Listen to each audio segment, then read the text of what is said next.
नमस्कार बच्चों। आज मैं आपको पढ़ाने वाला हूँ फंडामेंटल ऑफ नर्सिंग, जिसके अंदर मैं सबसे पहले आपको इंट्रोडक्शन पढ़ाऊँगा। पढ़ाने से पहले आप सभी को मैं एक चीज़ बता देता हूँ। इस चैनल हमने उन सभी ज़रूरतमंद बच्चों को ध्यान में रखते हुए खोला है जो कि आर्थिक स्थिति की वजह से या फिर पैसों की कमी से जूझ रहे हैं और महंगी महंगी कोचिंगों में अपना एडमिशन नहीं करवा पाते हैं, और उनकी जो शिक्षा होती है या फिर जो प्रिपरेशन होती है उसको कंटिन्यू नहीं रख पाते हैं। या फिर कुछ ऐसे बच्चे भी होते हैं जो हॉस्पिटल्स में जॉब करते हैं अपना जीवन यापन करने के लिए, और वो भी पढ़ाई पर ध्यान नहीं दे पाए। तो हमारा उद्देश्य यही है इस चैनल को चलाने का कि इससे ज़्यादा नहीं तो थोड़ा थोड़ा करके ही आप लोग कुछ सीख सकें, कुछ अपनी लाइफ में बन सकें। चलिए तो अपन चलते हैं आज के टॉपिक की तरफ। उससे पहले अपन इंट्रोडक्शन पढ़ेंगे। इंट्रोडक्शन के तहत हम नर्सिंग की परिभाषा है, नर्सिंग की परिभाषा है और नर्सिंग का जो उदय हुआ था वो कब से हुआ था, या फिर नर्सिंग जो अपने अस्तित्व में आई थी वो कब से आई थी। चलो तो अपन चलते हैं अपने टॉपिक की ओर। सबसे पहले अपन इसका इंट्रोडक्शन देखेंगे। इंट्रोडक्शन की बात करते हैं तो जो सबसे पहले जो हम बात करेंगे नर्सिंग। नर्सिंग जो नर्सिंग वर्ड है, इसकी उत्पत्ति हुई थी लैटिन भाषा के, लैटिन भाषा वर्ड है, और इसकी ही उत्पत्ति हुई थी शब्द से। ठीक है, यानी कि जो नर्सिंग जो शब्द है उसकी उत्पत्ति लैटिन भाषा के शब्द से हुई थी। इसका मतलब क्या होता है? इसका मतलब होता है to protect, to support,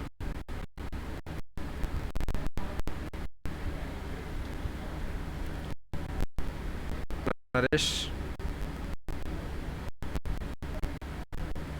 to cherish.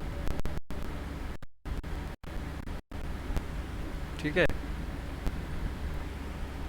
यानी कि ये जो शब्द है इनका मतलब है ये जो एक नर्स होती है उसका क्या क्या कार्य हो सकता है।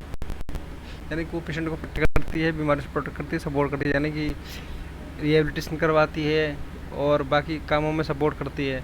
नरिश का मतलब उसको उसका पोषण करती है, बीमारी के दौरान उसका खाने पीने का ध्यान रखती है। ठीक है, खाने पीने का ध्यान रखती है, दवाइयों का ध्यान रखती है। ठीक है, तो इस जो शब्द का जो मतलब है वो इसका मतलब है to protect, to support, to nourish and to cherish. ठीक है, आगे चलते हैं। अब आता है founder of nursing.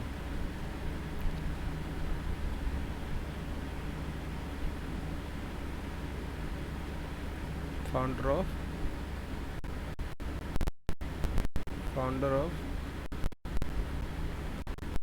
Nursing. Founder मतलब क्या होता है? फाउंडर का मतलब क्या होता है?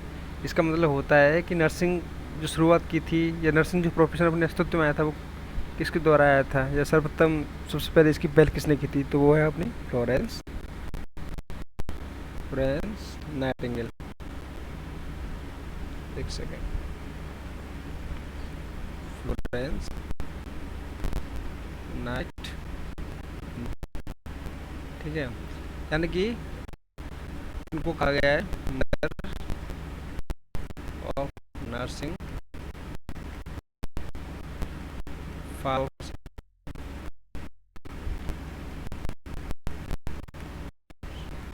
या फिर अपन कहते हैं पायोनियर ऑफ नर्सिंग।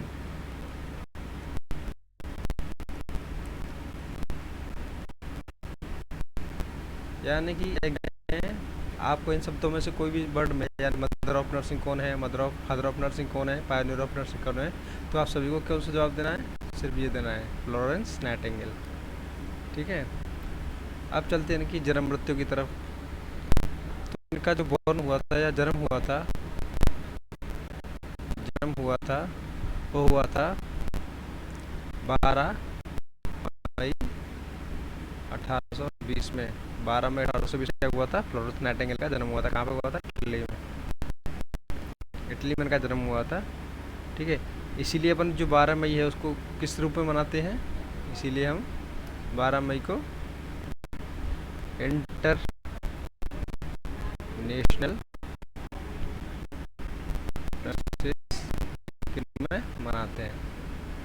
किस रूप में बनाते हैं अपन, इंटरनेशनल नर्सेस डे के रूप में। ठीक है, इसको हाईलाइट करिएगा, इम्पोर्टेंट है।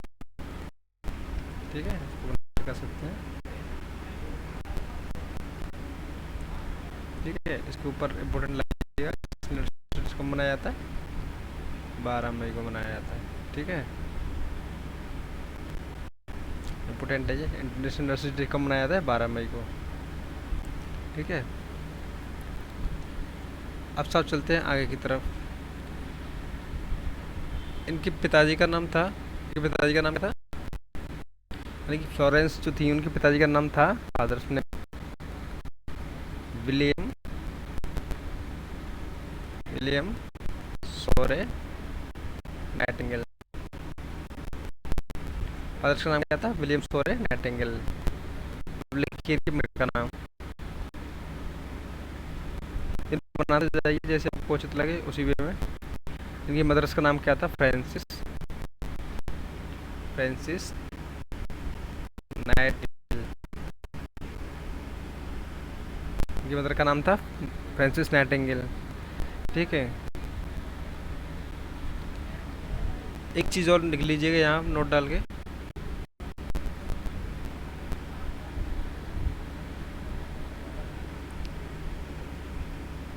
फर्स्ट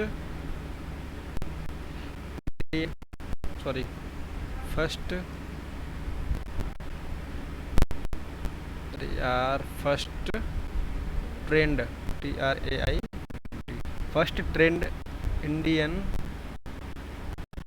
नर्स कौन थी, वो थी आपकी केसर बाई। कहाँ से थी, महाराष्ट्र। फर्स्ट जो ट्रेंड नर्सेस थी अपनी इंडिया की, वो कौन थी, केसर बाई थी। और कहाँ की रहने वाली थी, महाराष्ट्र की। को इम्पोर्टेंट लगा लीजिएगा। फर्स्ट ट्रेंड नर्सेस थी जो थी अपनी केसर बाई थी, और कहाँ की थी, महाराष्ट्र की। ठीक है, अब चलेंगे आगे की ओर।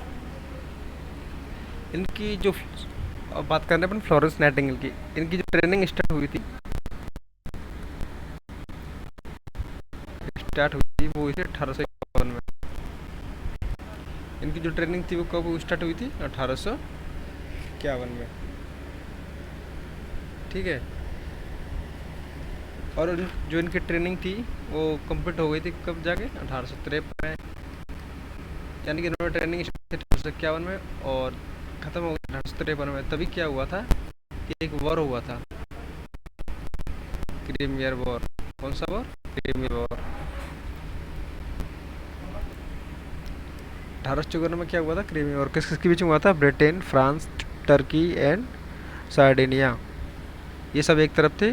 किस लड़ाई लड़ रहे थे, रूस से। तो तभी इनको निमंत्रण आया कि आप आइए और हमारी सैनिकों की थोड़ी सहायता कीजिए। तो ये पहुंची वॉर में। तो ये क्या करती थी कि अपने हाथ में क्या लेती थी, लैंप। क्या करती थी, जो वुंडेड सोल्जर थे, जो वुंडेड सोल्जर थे उनकी क्या करती थी, केयर करती थी। यानी कि उनके जो वुंडेड सोल्जर थे, जिनके घाव हो रखे थे, उनकी केयर करती थी। ठीक है, यानी कि ये अपने हाथ में एक लैंप लेके रखती थी और रात में उनकी केयर करती थी। ठीक है, जब बोर रुक जाता था उनकी केयर करती रात्रि के समय। इसीलिए इनको क्या कहा, लेडी विद लैंप। देखिए थोड़ा समझाने का थोड़ा जो है, आप एक दो आपको अच्छा समझ में आ जाएगा। उनको क्या लिख ले, कहने का मतलब ये है, अगर क्वेश्चन में आ जाए विद द लैंप,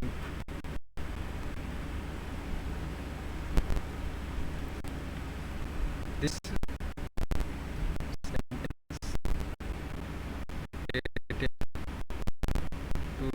इसमें आंसर क्या जाएगा, इसमें आंसर जाएगा फ्लोरेंस नाइटिंगेल।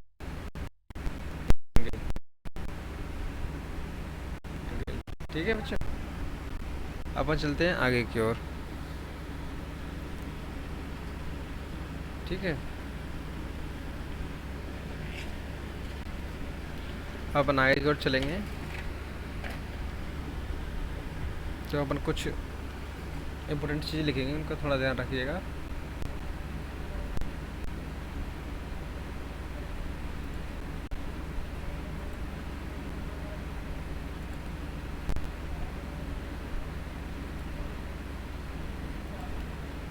ठीक है। जो फ्लोरेंस नाइटिंगेल थी, उन्होंने एक थ्योरी दी थी। कौन सी थ्योरी दी थी? Environ theory. कौन सी थ्योरी दी थी? Environmental theory. ठीक है। कौन सी थ्योरी दी थी? Environmental theory. ठीक है।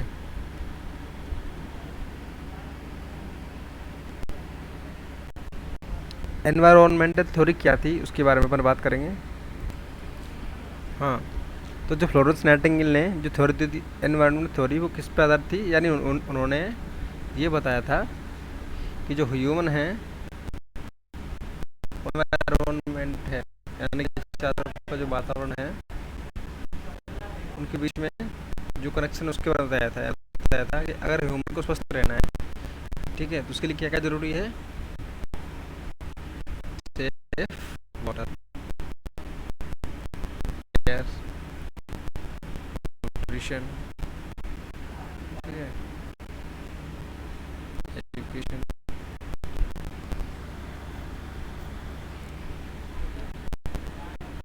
एजुकेशन, इन सब चीज़ों के बारे में उन्होंने बताया था। ठीक है। वैसे ये सब आता नहीं है, केवल इतना आएगा।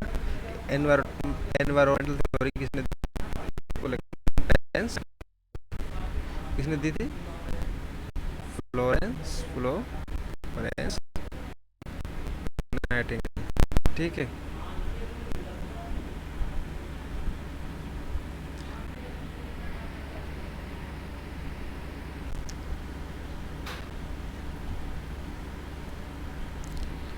फ्लोरेंस नाइटिंगेल ने दी थी।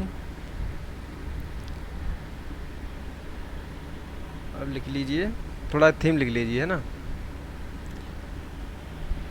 चलो थीम 2 मिनट रुक जाइए, आप पहले ये लिख लीजिए। इनका जो डेथ हुआ था, डेथ कब हुआ था? इनका डेथ हुआ था 13 अगस्त 19 में था। की जो मृत्यु हुई थी 13 अगस्त 1910 में हुई थी लंदन। किसकी वजह से हुई थी? यानी कि कॉज ऑफ डेथ क्या था?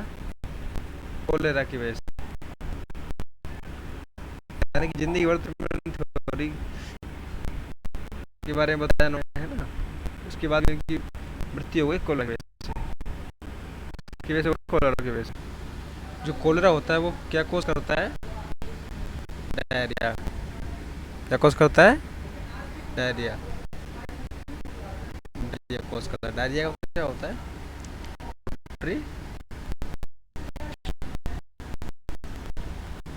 इन अ डे,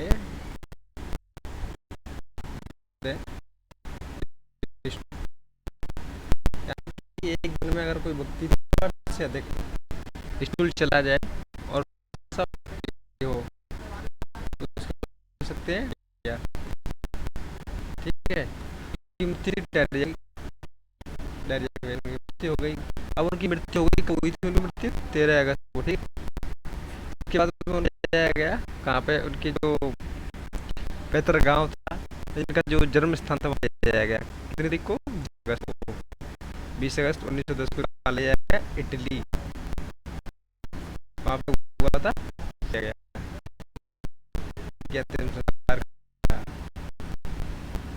संस्कार जो परंपरा उसके अनुसार किया गया। ठीक है।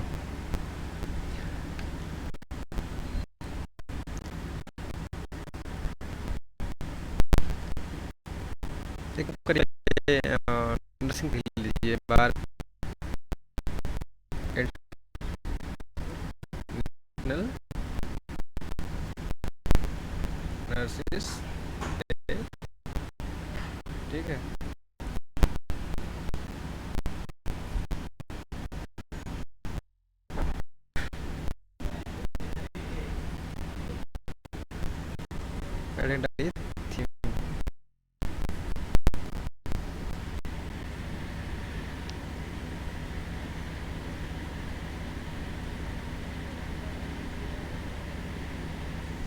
तो थीम लिख लीजिए आप 2023। 2023 की थीम वो आवर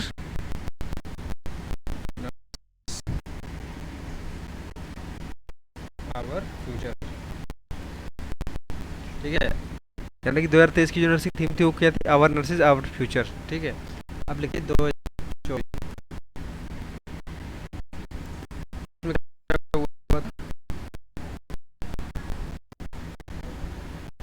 नर्सेज आवर फ्यूचर, और इसमें जोड़ दिया गया था क्या,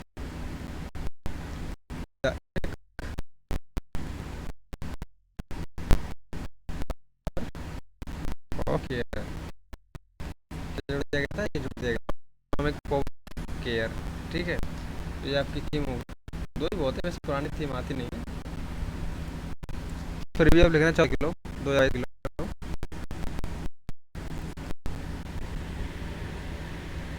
तो 2022 की जो थीम थी वो थी आपकी, लिखो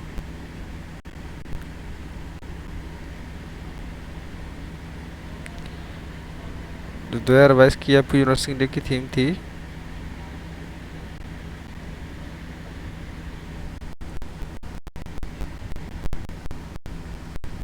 नर्सिस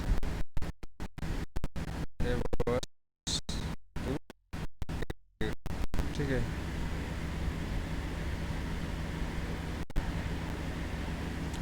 अब लिख लिए, एक सेकंड ये नहीं है, एक सेकंड। आप पहले एक काम करिए तो 2020 की लिख लीजिए, ठीक है। शिट यार, 2000 लिख लीजिए। 2020 की थीम क्या थी,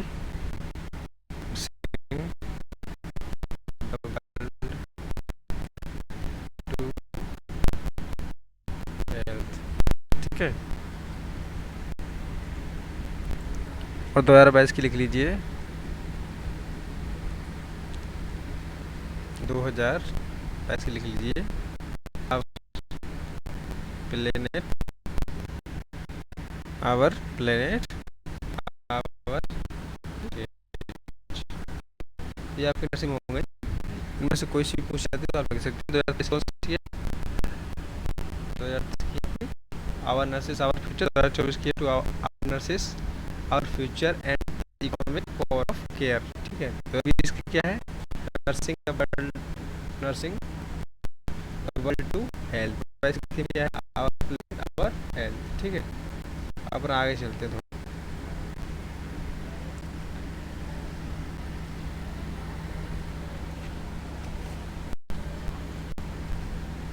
अब आती है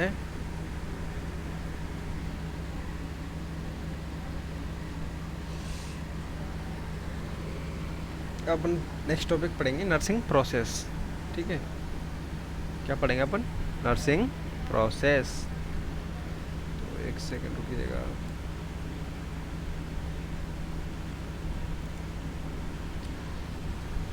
हेडिंग डाल लीजिए आप, एक सेकंड।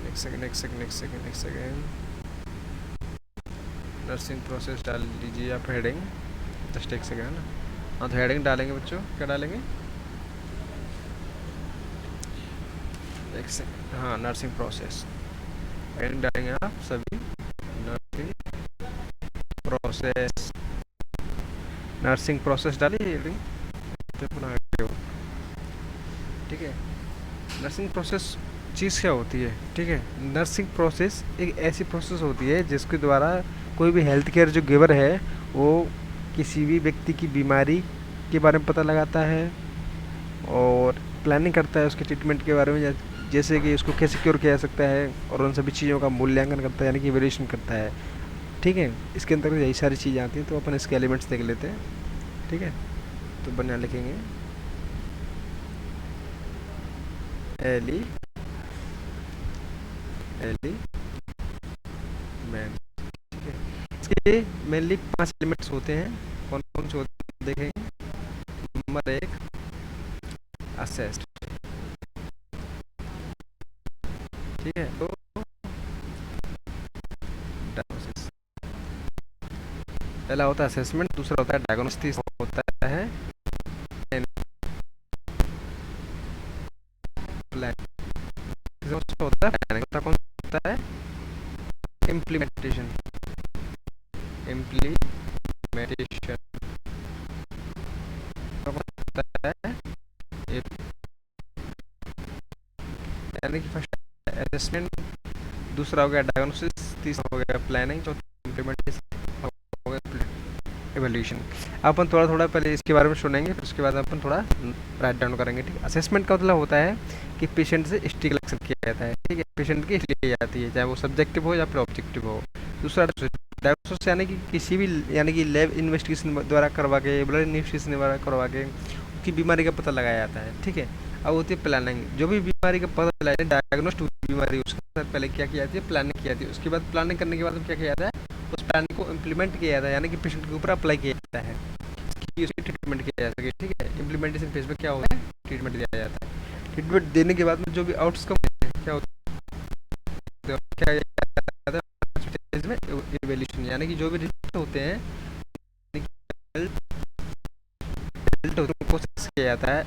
रिजल्ट अप्रोप्रिएट है तो फिर उस यानी कि पेशेंट क्योर हो रहा है तो उसको क्योर होने के बाद में घर भेज दिया जाता है, और क्योर नहीं हो रहा है तो फिर वापस से क्या किया जाता है, वापस से प्लानिंग की जाती है। और क्या बनाया जाता है, प्लान बनाया जाता है। प्लान के बाद में वापस इम्प्लीमेंट करते हैं, यानी कि ये प्रोसेस चलती रहती है जब तक पेशेंट क्योर नहीं हो जाए। ठीक है।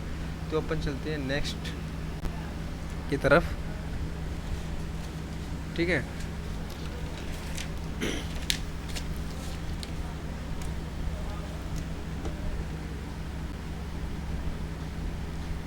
आप लिखना चाहो तो नोट्स बना सकते हैं, चलो मैं लिखा ही देता हूँ। होता है असेसमेंट,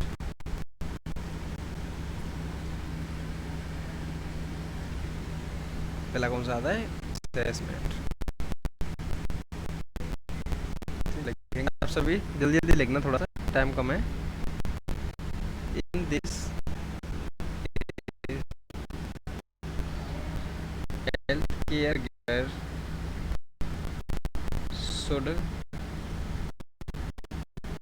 एक सेकंड यार, मेरा थोड़ा हेडराइटिक का लगा है, कुछ नहीं, एक सेकंड।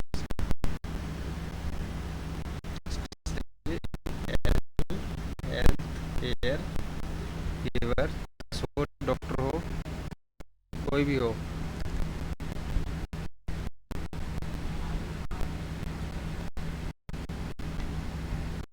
टेक हिस्ट्री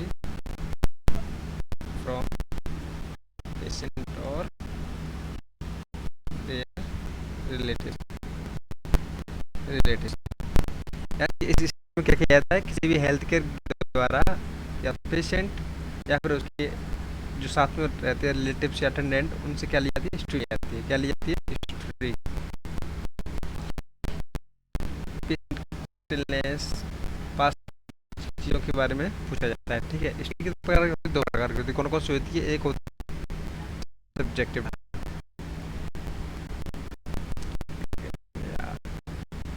सब्जेक्टिव,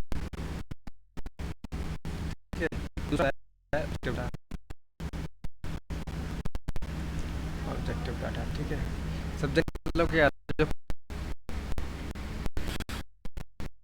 यानी कि खुद आता है, खुद बताता है, यानी कि अनुभव करता है, जो भी उसके एक्सपीरियंस है, जो भी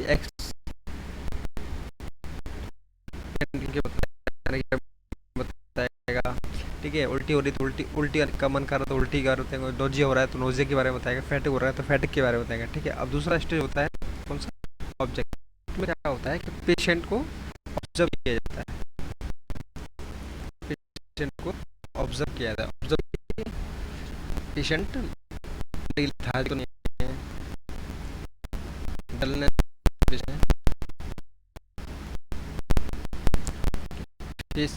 को होता है, जैसे कि के अंदर किया जाता है, पेन के अंदर। ठीक है। आप समझ गए होंगे सब्जेक्ट डाटा ऑब्जेक्ट डाटा में क्या फर्क है। सब्जेक्टिव डाटा यानी कि पेशेंट से बताता है, ऑब्जेक्टिव डाटा क्या पेशेंट को दिया जाता है। ठीक है। अब चलते हैं दूसरी स्टेज की तरफ। ठीक है। चलते हैं अपन दूसरी स्टेज की तरफ। ठीक है,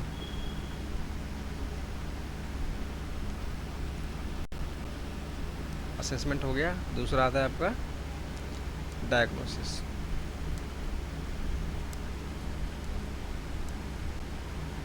एक सेकेंड यार, प्रॉब्लम कर रहा है बोर्ड।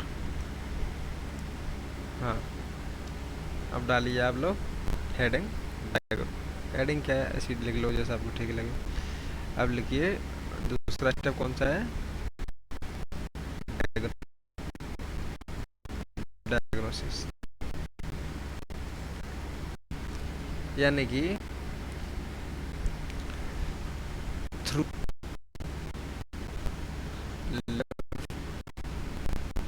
इन्वेस्टिगेशन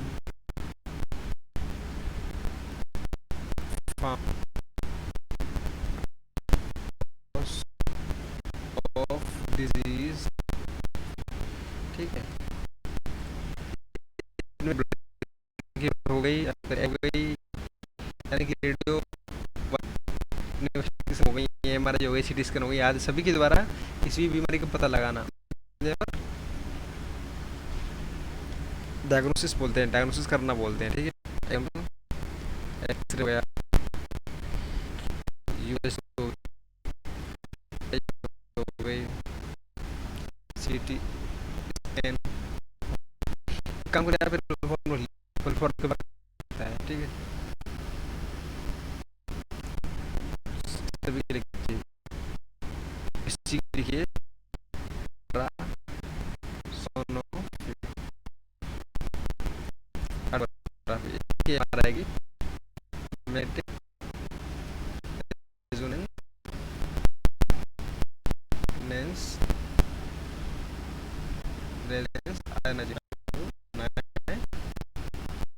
ठीक है, सीटी स्कैन लिखिए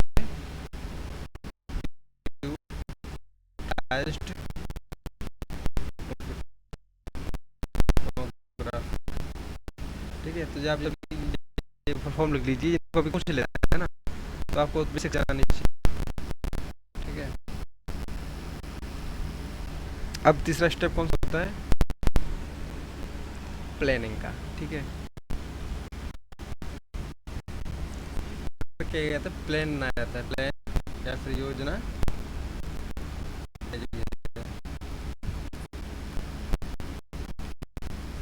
किसके लिए, कि पेशेंट बीमारी या कंडीशन, ये सबसे प्लान बनाया जाता है, प्लानिंग की जाती है। क्या प्लानिंग की है, पेशेंट को ट्रीटमेंट देना है, प्लानिंग किया है पेशेंट को तरीके से ट्रीटमेंट देना है। ठीक है, अब आता है सब तो हमारा चौथी स्टेज। कौन सी आती है, चौथी stage, implementation. Implementation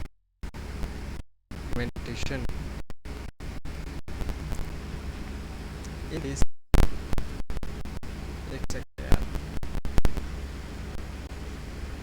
pen change कर लेता हूँ मैं ना,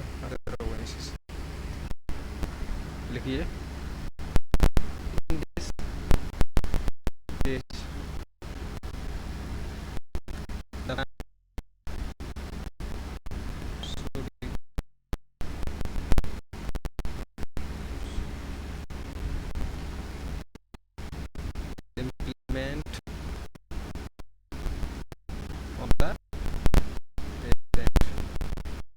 कि इस स्टेज में क्या होता है कि जो प्लान बनाया जाता है उसको पेशेंट के ऊपर क्या कर दिया जाता है, पेशेंट के ऊपर क्या कर दिया जाता है, इम्प्लीमेंट कर जाता है, इम्प्लीमेंट कर जाता है, यानी उसके ऊपर कर दिया जाता है। ठीक है, अप्लाई किया जाता है। ठीक है, ये हो गया आपका इम्प्लीमेंटेशन फेज। अब 5वां फेज होता है एवेल्यूशन। एवेल्यूएशन, ठीक, एवेल्यूशन में क्या किया जाता है, evaluate the outcomes,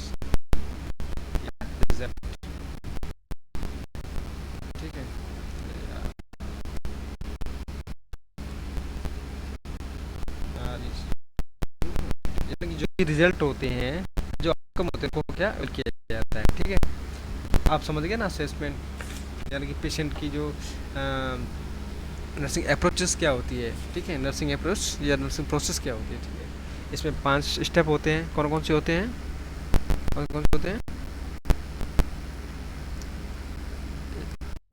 इसमें 5 प्रोसेस होते हैं। कौन कौन से होते हैं? नंबर फर्स्ट होता है, एक सेकेंड बच्चों। नंबर फर्स्ट होता है असेसमेंट, जिसमें कि सब्जेक्ट ऑब्जेक्ट डाटा आता है।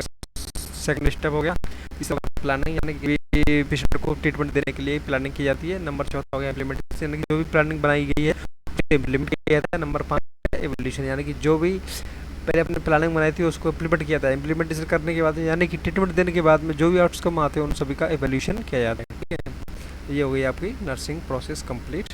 ठीक है, अब अपन नेक्स्ट स्टेप पे चलते हैं, यानी कि नेक्स्ट टॉपिक पे चलते हैं। ठीक है, एक सेकंड रुकिएगा। हाँ, तो अपन बात करेंगे, एक थ्योरी और लिख लीजिए, interpersonal theory, interpersonal theory. ठीक है,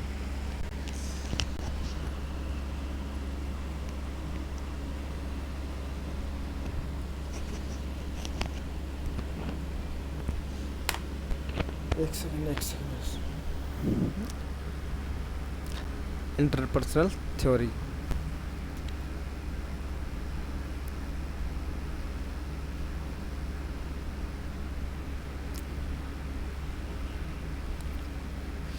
interpersonal theory, interpersonal theory, personal theory दी थी वो किसने दी थी? वो दी थी आपकी पेपलाव ने। किसने दी थी? पेपलाव। थ्योरी किसने दी थी? पेपलाव। यानी कि इंटरपर्सनल थ्योरी दी थी पेपलाव ने। ठीक है, इसके कितने फेज होते हैं? 4 फेज होते हैं। कितने फेज होते हैं? 4 फेज होते हैं। कौन कौन से होते हैं? नंबर 1 प्री इंट्रो कैलो प्री इंट्रोडक्टरी फेज। दूसरा होता है इंट्रोडक्टरी फेज। तीसरा होता है वर्किंग फेज। होता है टर्मिनेशन फेज।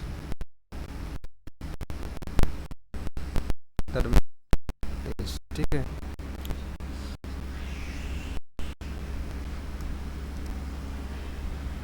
अब इनके बारे में हम एक एक से देखेंगे।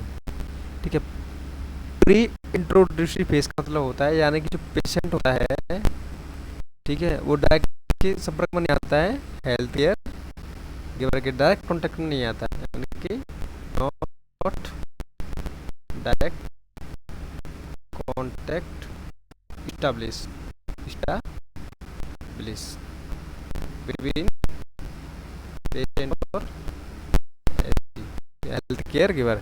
इसमें क्या है, जो पेशेंट है वो डायरेक्ट हेल्थ केयर गिवर के या डॉक्टर हो या नर्स हो किसी की संपर्क में नहीं आता है। इसमें क्या होता है कि पेशेंट का जो रिलेटिव्स होते हैं वो कहते हैं डॉक्टर को कि साहब हम पेशेंट लेके आने वाले हैं या इस व्यक्ति को ये तकलीफ है। ठीक है, अब आता है आपका सेकंड फेज। कौन सा सेकंड फेज होता है? Introduce phase. इसमें क्या होता है, एक सेकंड, इसमें क्या होता है कि जो पेशेंट होता है वो डायरेक्टली कॉन्टेक्ट करता है किसके?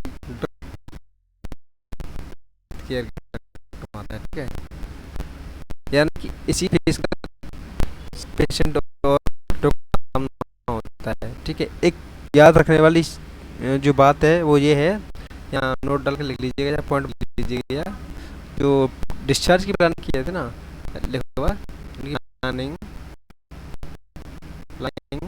Of should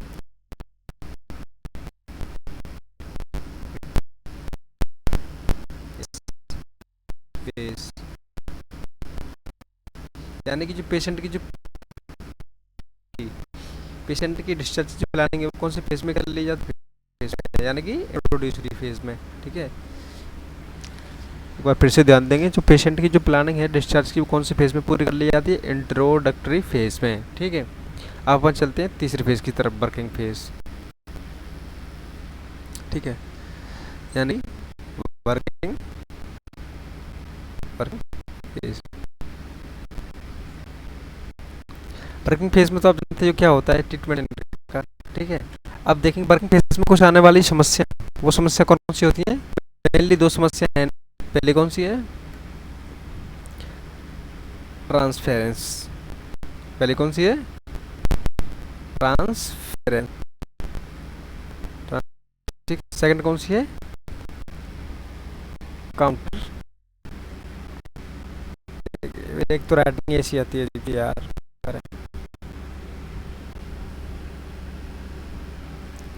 counter, counter transference. Transference क्या है, पेशेंट होता है, एक सेकंड मार्केट चेंज कर लेता हूँ।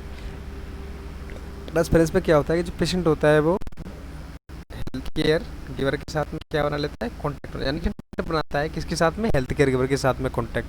यानी कि पेशेंट को ऐसा लगता है कि जो केयर है ये मेरा कोई अपना सा लगता है, जैसे कि मेरे पिताजी जैसा लगता है, मेरी फ्रेंड जैसा लगता है, और मेरी भाभी जैसा लगता है, ऐसे को रिलेशन बनाने की कोशिश करता है। ठीक है, तो उसको ऊपर बोलते हैं ट्रांसपेरेंस। एक बार फिर सुन लो, जब पेशेंट की हेल्थ केयर के साथ में क्या करता है, रिलेशन डेवलप करने की कोशिश करता है, उसको क्या बोलते हैं अपन, ट्रांसपेरेंस। ठीक है, यानी कि जब कोई पेशेंट किसी हेल्थ केयर गिवर के साथ में किसी भी प्रकार का संबंध बनाने की कोशिश करता है या रिलेशनशिप बनाने की कोशिश करता है, तो उसको बोलते हैं अपन ट्रांसफेरेंस। ठीक है, नंबर दूसरा होता है काउंटर ट्रांसफेरेंस। अब ध्यान से समझेंगे काउंटर ट्रांसफेरेंस का मतलब। ठीक है, तो बच्चों काउंटर ट्रांसफेरेंस का जो मतलब होता है, उसका मतलब ये होता है कि जब केयर गिवर, पहले केस में क्या था कि जो पेशेंट था वो हेल्थ केयर गिवर के साथ में कॉन्टैक्ट बना रहा था। अब इस फेज में क्या है, यानी कि काउंटर ट्रांसफेरेंस फेज में क्या होता है, जो हेल्थ केयर गिवर होता है वो कॉन्टैक्ट बनाने की कोशिश करता है या रिलेशनशिप डेवलप करने की कोशिश करता है, किसके साथ में, पेशेंट के साथ में। यानी कि हेल्थ केयर गिवर को ये लगता है कि ये जो पेशेंट है वो मेरे बेटे की तरह है, मेरी बेटे की तरह है, मेरी पत्नी की तरह है, ऐसा सोचने लगता है। यानी कि ये नॉन रिलेशनशिप डेवलप करने करता है। ठीक है, तो इसको बोलते हैं पर काउंटर ट्रांसफरेंस। एक बार फिर सुन लो, ट्रांसफरेंस का मतलब होता है पेशेंट किसी हेल्थ केयर गिवर के साथ में कॉन्टैक्ट बनाने की कोशिश करता है, और काउंटर ट्रांसफरेंस का मतलब होता है कोई हेल्थ केयर गिवर किसी पेशेंट के साथ में कॉन्टैक्ट बनाने की कोशिश करता है, तो इसको बोलते हैं अपन वर्किंग वाली समस्याएं, यानी कि ट्रांसफरेंस और काउंटर ट्रांसफरेंस। अब आता है तुम्हारा फेज, आता है चौथा फेज, जिसको अपन बोलते हैं टर्मिनेशन फेज। कौन सा आता है, चौथा फेज, टर्मिनेशन। टर्मिनेशन में क्या होता है कि जो डिजीज होती है, डिजीज ऑफ पेशेंट भी,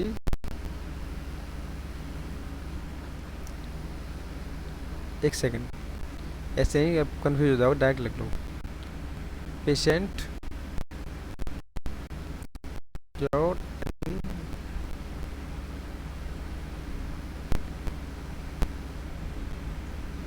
एंड डिस्चार्ज। यानी कि इस में क्या होता है कि पेशेंट को जब ट्रीटमेंट दिया जाता है तो पेशेंट क्या क्योर हो जाता है, यानी ठीक हो जाता है, और उसके बाद discharge कर दिया जाता है। इसीलिए फेस पर टर्मिनेट का मतलब क्या होता है, निकालना। तो यानी कि पेशेंट को ट्रीटमेंट के बाद में डिस्चार्ज कर दिया जाता है, डिस्चार्ज कर दिया जाता है, इसीलिए इस फेज को क्या बोलते हैं, टर्मिनेशन फेज बोलते हैं। यहाँ से एक चीज अब लिख ही लो है ना, फिर भूल जाओ, मुझे पता है। नोट बना के डाल दो, एक सेकंड, एक सेकंड है ना। ठीक है, नोट लिखो आप, है ना। चलो ब्लू से लिख लो कोई ना, नोट लिख लो। ठीक है, पहला नोट को planning of discharge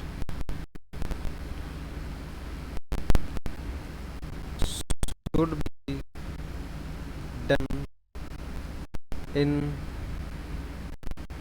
introductory phase या इंट्रोड्यूसरी फेज, इंट्रोड्यूसरी ठीक है। Discharge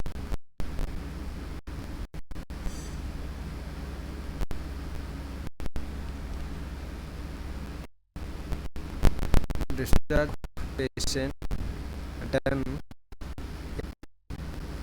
termination phase, termination phase, ठीक है।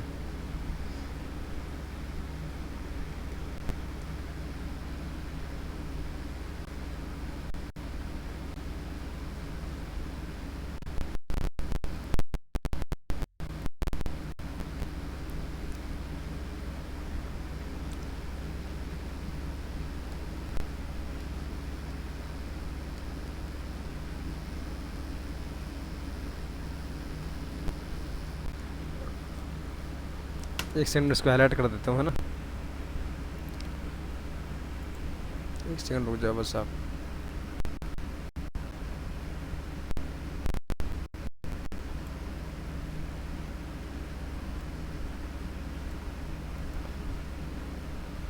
अरे यार चलो मैं लिख ही देता हूँ, है ना, तो प्रॉब्लम हो रही है बोर्ड में थोड़ी सी।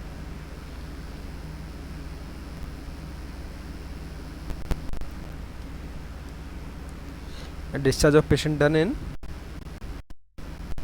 टर्मिनेशन फेज, यानी कि पेशेंट का डिस्चार्ज तो किया जाता है टर्मिनेशन फेज में, ठीक है। और जो पेशेंट की जो डिस्चार्ज की प्लानिंग की जाती है ना, प्लानिंग की जाती है वो कब की जाती है? प्लानिंग की जाती है आपकी सेकंड फेज में, इंट्रोडक्टरी फेज में, ठीक है। तो ध्यान रखने वाली बात है में से एक क्वेश्चन आपको देखने मिल जाएगा एग्जाम में, ठीक है। मैं फिर से बता रहा हूँ, इंपॉर्टेंट है, काफ़ी इंपॉर्टेंट क्वेश्चन है। एक बार फिर से रिवाइज कर लेंगे। Planning of discharge should be done in introductory phase, यानी कि पेशेंट की जो प्लानिंग की जो डिस्चार्ज की जो प्लानिंग है वो कब की जाती है? यानी कि एडमिशन के टाइम पे, यानी कि इंट्रोडक्टरी फेज में ही अपन को डन करनी लेनी चाहिए, या पेशेंट को समझा देना चाहिए कि आपको ठीक हो जाओगे तो आपको डिस्चार्ज कर दिया जाएगा।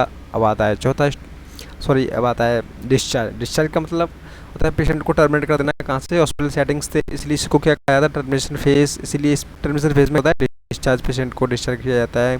Discharge of the patient done in termination phase, ठीक है। ये दो लाइन बहुत बहुत इंपॉर्टेंट है, ठीक है। तो अपन चलते हैं अब आगे की ओर।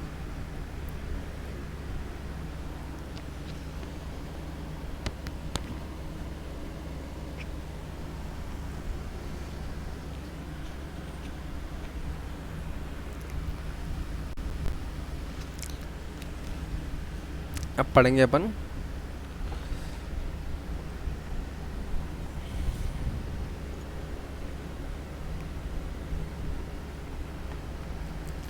एथिक्स। पहले अपन एथिक्स पढ़ें या फिर चलो पहले एथिक्स बाद में देख लेंगे, है ना। अपन एथिक्स बाद में देख लेंगे। अपन पढ़ते पहले टॉट, मेन चीज़ देखेंगे अपन, फालतू की चीज़ें नहीं देखेंगे। उनको तो ये भी इम्पोर्टेंट है, लेकिन पहले अपन ज़्यादा जो मेन है ना उनको तो अपन पहले देखेंगे, ठीक है। हेडिंग डालिए आप, टॉट।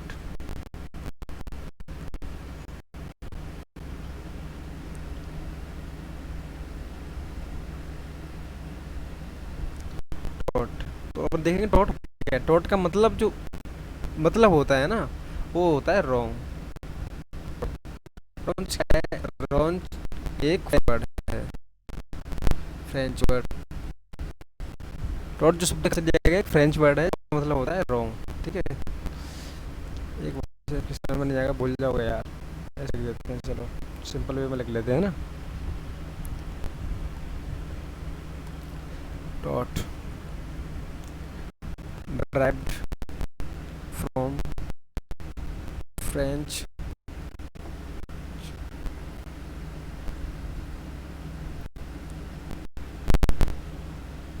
word, ठीक है,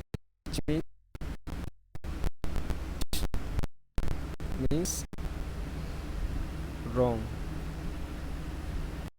यानी क्या है? सिविल लॉ है, सिविल लॉ है जिसके अंदर क्या डिफाइन किया जाता है?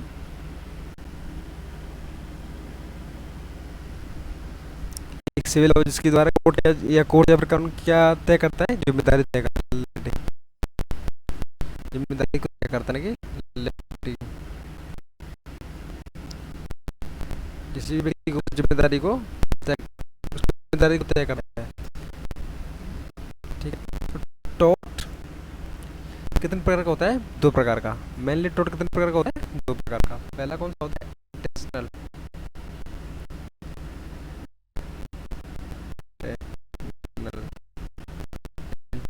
टोट। दूसरा होता है नॉन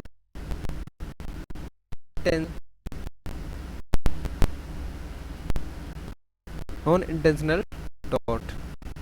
इंटेंशनल और नॉन इंटेंशनल दोनों चीज़ों का मतलब क्या होता है ये समझ लो पहले तो। इंटेंशनल टोट का मतलब होता है जानबूझ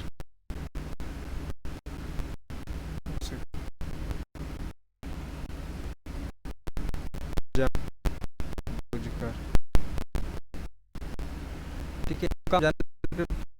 कोई भी हो जानबूझ के किया जाता है उसको बोलते हैं इंटेंशनल। और नॉन इंटेंशनल का मतलब क्या होता है? अनजाने अनजाने। ठीक है। अनजाने में हुआ कोई भी काम हो। ठीक है ना। अब फर्क समझ गए होंगे ना इंटेंशनल और नॉन इंटेंशनल में। ठीक है। इंग्लिश में लिख सकते हो आप विलिंगली विलिंगली वे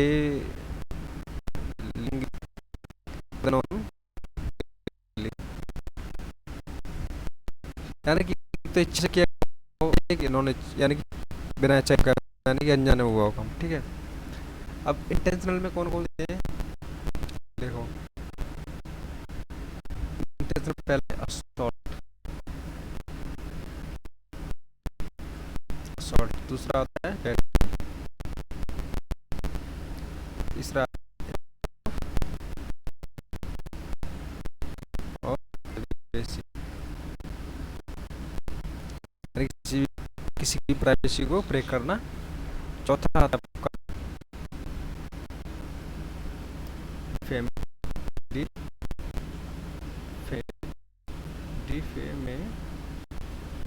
मतलब कि भी इज्जत के ऊपर बात करना यानी कि रेस्पेक्ट के ऊपर बात करना। ठीक है। यानी किसी की बदनामी कर दी है ना। यानी एक तरह से कहते हैं किसी की इज्जत उछालना। ठीक है।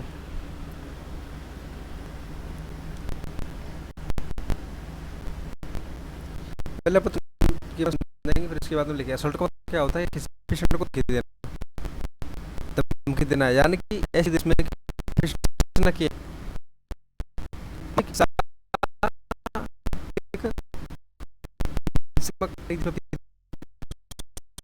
क्या बोलते हैं? असॉल्ट बोलते हैं। ठीक है। जिसमें कि पेशेंट मान सकती है लेकिन उसको कुछ नहीं किया, उसको क्या होता है? असॉल्ट में क्या होता है? पेशेंट को धमकी दी जाती है और पेशेंट को टच किया जा रहा है यानी कि आपराधिक गतिविधि है ये।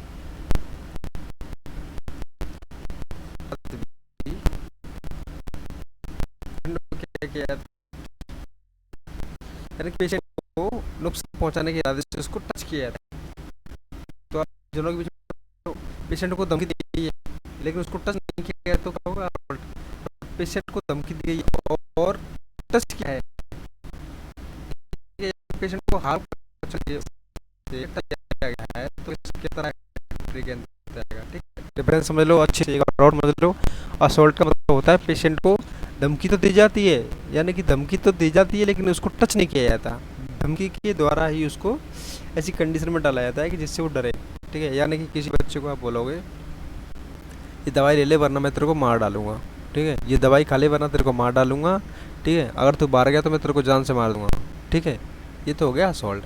बैटरी हो गई पेशेंट का हाथ पकड़ के बोलता है ये इंजेक्शन लगवा वरना तेरे को अभी जान से मार दूंगा। पेशेंट को टच कर रहा है तो वो हो गया बैटरी। ठीक है। अब आता है इन विट्रो प्राइवेसी। मान के चलो कोई औरत है यानी कि फीमेल पेशेंट है। ठीक। उसके पास में यूज कर लेंगे। ठीक है। अब तुम अचानक वहाँ पहुँच जाते हो कौन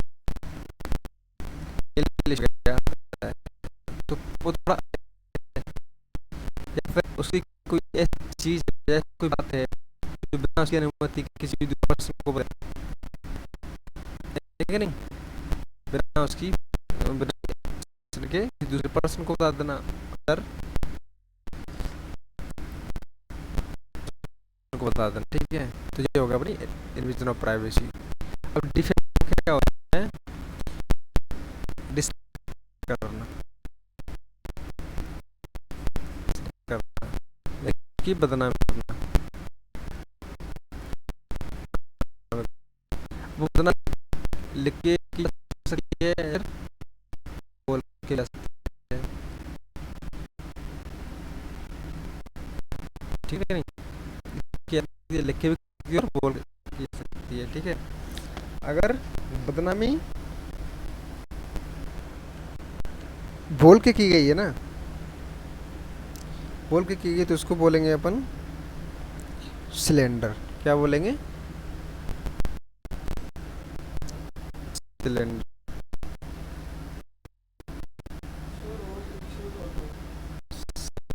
है ना। अगर बदनामी लिख के की गई है या फिर लिख के किया गया है तो उसको बोलेंगे लेवाइल, लेवाइल, लिख के बोल के डिफेमेशन लेंगे। और किसी की डिफेमेशन किया गया है यानी कि केवल बोल कर किया गया है, वो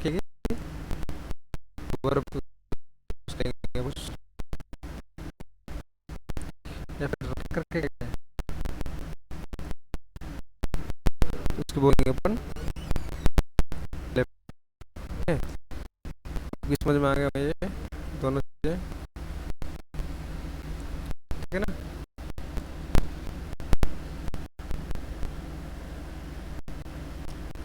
आप इनको लिखना चाहो तो लिख सकते हो।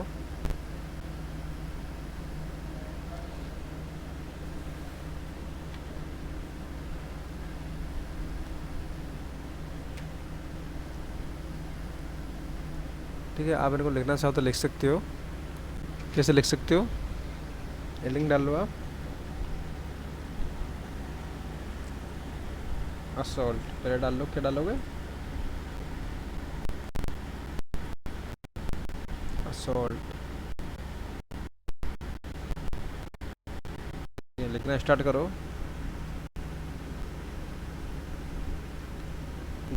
Give a threat the patient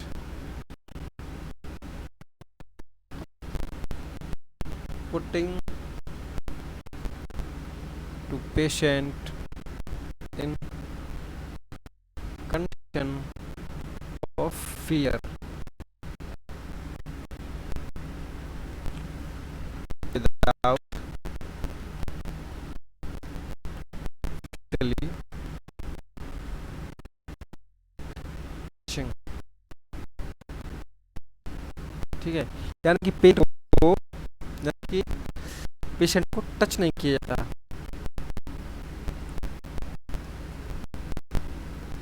patient को क्या नहीं किया जाता, नो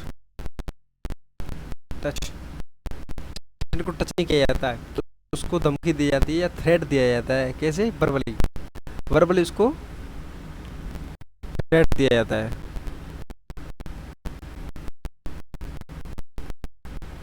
उसको टच नहीं किया जाता है, यानी कि पेशेंट को वर्बली थ्रेट दिया जाता है, उसको टच नहीं किया जाता है, ठीक है। तो इस कंडीशन को बोलते हैं असॉल्ट, ठीक है। क्या बोलते हैं, असॉल्ट,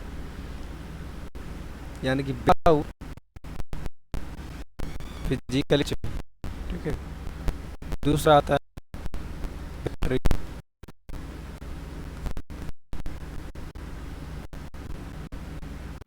यानी पेशेंट को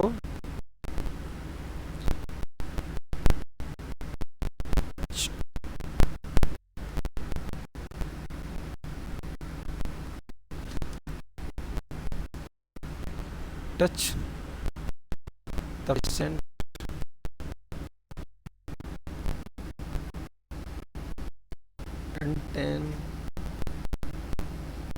intensity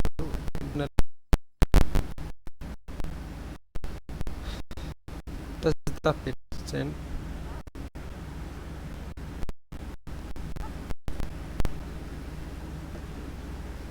touch the patient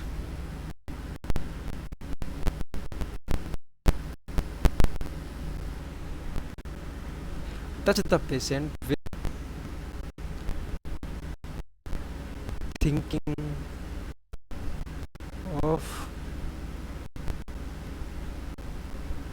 give are without their permission.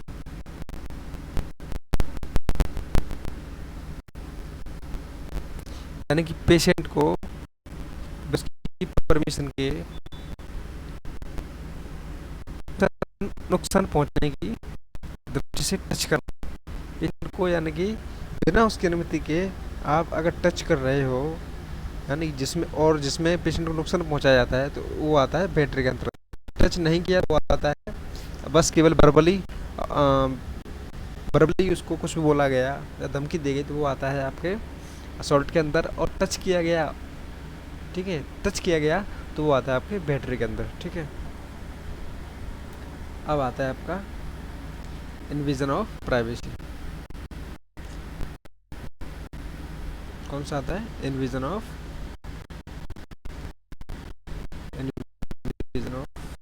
Privacy. ठीक है,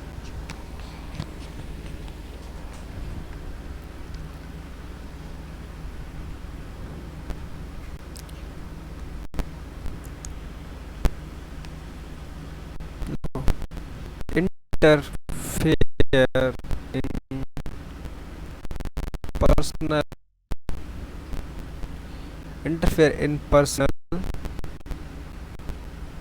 life of patient without his permission, known as, sorry, called as कर लो इसको,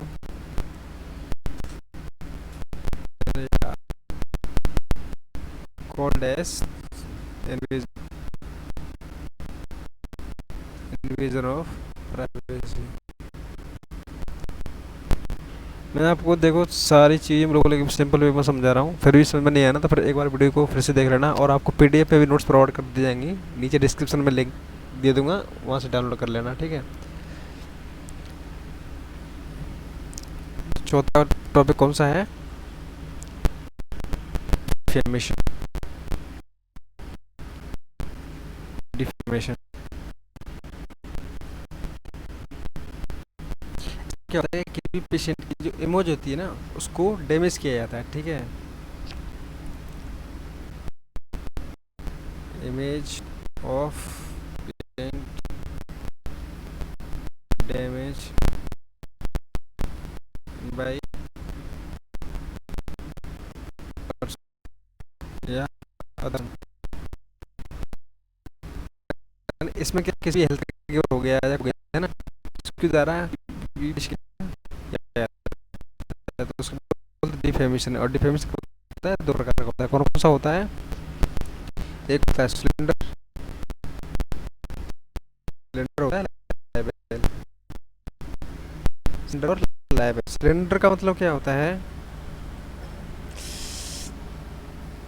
इसमें जो पेशेंट है उसकी जो क्या है इमेज है, जो इमेज को डिस्ट्रॉय किया जाता है,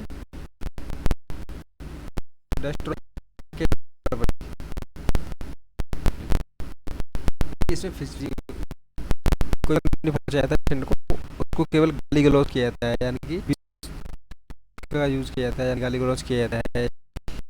ठीक है, फिर सुन लो, सिलेंडर जो है ना, उसमें पेशेंट की जो इमेज होती है उसको केवल वर्बली डिस्ट्रॉय किया जाता है। और दूसरा लाइबल में क्या होता है? पेशेंट को लिखकर, ठीक है, जो होती है किया जाता है,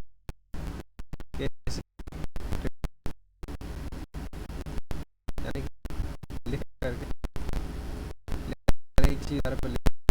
चीज किसी पेपर लिख के दिया कि मेरे को हो जाता है।